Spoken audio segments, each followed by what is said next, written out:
నమస్తే అక్క. అక్క నమస్తే అక్క. అంటే 2011లో పార్టీ పెట్టినప్పటి నుంచి జగన్మోహన్ రెడ్డి గారు మా కోసం తిరుగుతానే ఉన్నాడు. మా ఈ సమస్యలు ఏముండే మా కోసం వచ్చినాడు, విన్నాడు, మా సమస్యలు విన్నాడు, నేను ఉంటానని చెప్పినాడు. చెప్పిన మాట ప్రకారం జగన్మోహన్ రెడ్డి గారు మాకు అన్ని చెప్పిన ప్రతి ఒక్క హామీ నెరవేర్చినాడు.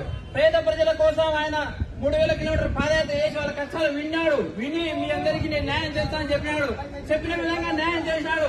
ఇక్కడ వచ్చిన ప్రతి ఒక్కరికి వారి కుటుంబాల్లో ప్రతి ఒక్కరికి సంక్షేమం అందింది. దానికి కారణం ఎవరంటే జగన్మోహన్ రెడ్డి గారే.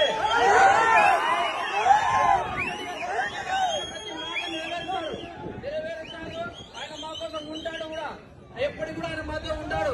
మీరు అన్ని ఇప్పుడు చెప్తున్నారు కదా, మీ కుటుంబ సమస్యలేవో మీరు చెప్తున్నారు, కారణలేవో అవి మీ వ్యక్తిగతంగా ఉన్నాయి. కానీ మీరు ఈ రోజు తెలంగాణలో కూడా చెప్పారు, నేను తెలంగాణలో ఉంటాను, మీకోసం ఉంటాను, పోటీ చేస్తానని చెప్పారు. అక్కడ పోటీ చేయలేదు. మీరు వచ్చారు, మీ మీద మాకైతే రాజశేఖరగా మిమ్మల్ని మేము అభిమానిస్తాం అంటే కారణం లేదు. కానీ జగన్మోహన్ రెడ్డి గారు మా కోసం ఉన్నారు. ఆయన ఉన్నారు. మాతో రాష్ట్రానికి అభివృద్ధి చేద్దామక్క. తప్పకుండా మీరందరూ మాతో కలిసినట్టు రండి. చేస్తున్నామక్క.